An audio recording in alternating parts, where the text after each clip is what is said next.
BRS తీసుకున్న వాదననే తీసుకొని ఈ ప్రభుత్వానికి విజ్ఞప్తి చేయడం జరిగింది. తక్షణమే గోదావరి జలాలను కన్నెపల్లి పంపుల ద్వారా ఎత్తిపోసి ఉత్తర తెలంగాణ రైతాంగం యొక్క సమస్యలను తీర్చడానికి ప్రభుత్వం ముందుకు రావాలి అని. ఈటల రాజేందర్ గారి పట్ల మాకెవరికి ఎలాంటి తక్కువ అభిప్రాయం కానీ లేకపోతే ఇతర అభిప్రాయాలు ఏం లేవు. రాజేందర్ గారు అంటే మాకు గౌరవమే, కానీ వారు మాట్లాడిన మాటల్ని గౌరవించే పరిస్థితి ఇప్పుడు లేదు. వారు మాట్లాడే ముందు సంబంధిత శాఖ మంత్రితో కానీ లేకపోతే నేషనల్ డ్యామ్ సేఫ్టీ అథారిటీ అధికారులతో కానీ వారి ఆలోచనను పంచుకొని వారి సూచనల మేరకు వారు ప్రభుత్వానికి సూచన చేసినుంటే వారి గౌరవం పెరిగి ఉండేది. ఒక పక్కన ప్రభుత్వ మంత్రులను కానీ ఎన్డీఎస్ఏ చైర్మన్ కానీ ఎవరితో ప్రస్తావించకుండా కేవలం హరీష్ గారి సూచనల మేరకు, హరీష్ గారి విజ్ఞప్తి మేరకు ఈటల రాజేందర్ గారు మాట్లాడడం ద్వారా తన గౌరవాన్ని, మర్యాదను రాజేందర్ గారు పోగొట్టుకోవడం జరిగింది.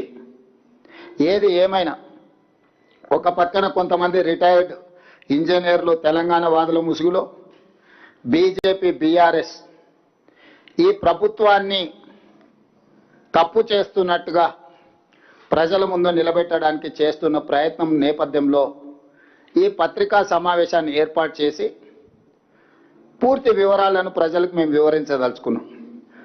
తద్వారా పాత్రికేయ మిత్రులకు కూడా వాస్తవాలను వివరిస్తే చర్చ సందర్భంగా ఎప్పుడైనా మీరు కూడా ప్రజలకు వివరించడానికి అవకాశం ఉంటుంది. కాబట్టి ఈరోజు ఈ అత్యవసర పత్రికా సమావేశాన్ని మేము ఏర్పాటు చేయడం జరిగింది. సరే, ప్రాణహిత చేవెళ్ల ప్రాజెక్టు ఊరు, పేరు, అంచనాలను మార్చడం వీటి గురించి చాలా సందర్భాలలో చెప్పినా ఇప్పుడు అంత లోతుగా నేను వెళ్ళదలుచుకోలేదు. ఒక కట్ ఆఫ్ డేట్ తీసుకుందాం. జూన్ 21, 2019 నాడు ఆనాటి ముఖ్యమంత్రి చంద్రశేఖరరావు గారు కాళేశ్వరం ప్రాజెక్టును ప్రారంభించుకున్నారు. ఈ కథనాన్ని జూన్ 21, 2019 ఆ తర్వాత జరిగిన పరిణామాలకే పరిమితమై ఈరోజు నేను మాట్లాడాలని నిర్ణయం తీసుకున్నా.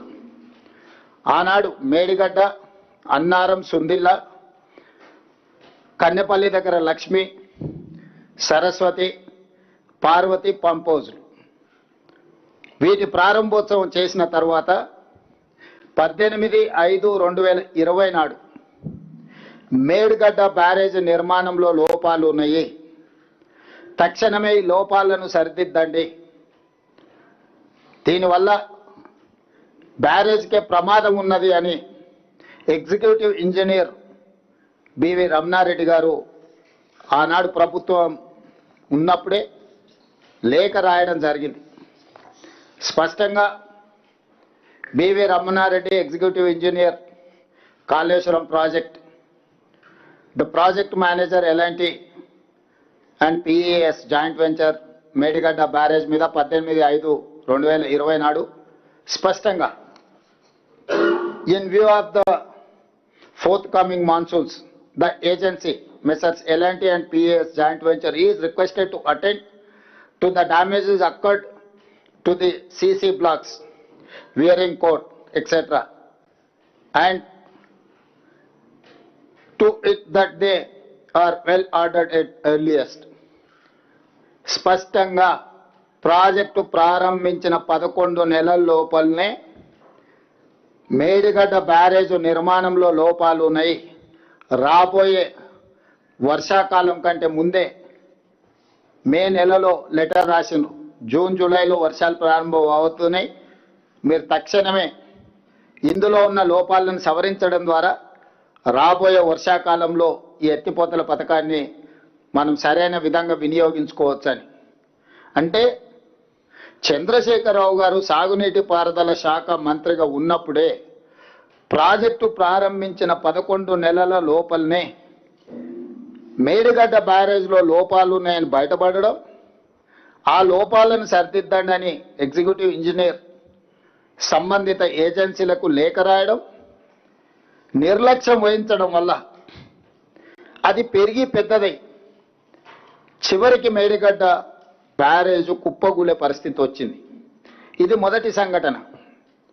రెండవ సంఘటన జూలై 14, 2022 నాడు గోదావరిలో వరద జలాలు పోటెత్తుతే కన్నెపల్లి, అన్నారం పంప్ హౌజులు సేఫ్టీ వాల్ మొత్తం ఇరిగిపోయి ఆ వరద జలాలు మొత్తం కన్నెపల్లి పంప్ హౌజ్ ముంచేసి కన్నెపల్లి పంప్ హౌజ్ కూడా పూర్తిగా దెబ్బతిన్నది. అది 2022 సంవత్సరం జూలైలో. అదేవిధంగా దాన్ని సరిదిద్దలేదు, దాన్ని రిపేర్ను పూర్తి స్థాయిలో చేయలేదు. ఇప్పటి కూడా కన్నెపల్లి పంప్ హౌజ్ 100% వినియోగంలోకి రాలేదు. 2023 అక్టోబర్ 24న ప్రాజెక్టు ప్రారంభించిన 4 ఏళ్లకే మేడిగడ్డ బ్యారేజ్ కుంగిపోయింది. అక్టోబర్ 22 నాడే ప్రాజెక్టు ఏఈ మహదేవ్పూర్ పోలీస్ స్టేషన్లో పోయి ఫిర్యాదు చేసింది. అక్టోబర్ 21, 2023 నాడు మేడిగడ్డ బ్యారేజ్ కుంగిపోతే తెల్లారే 22 నాడు మహదేవ్పూర్ పోలీస్ స్టేషన్లో చంద్రశేఖరరావు గారి ముఖ్యమంత్రి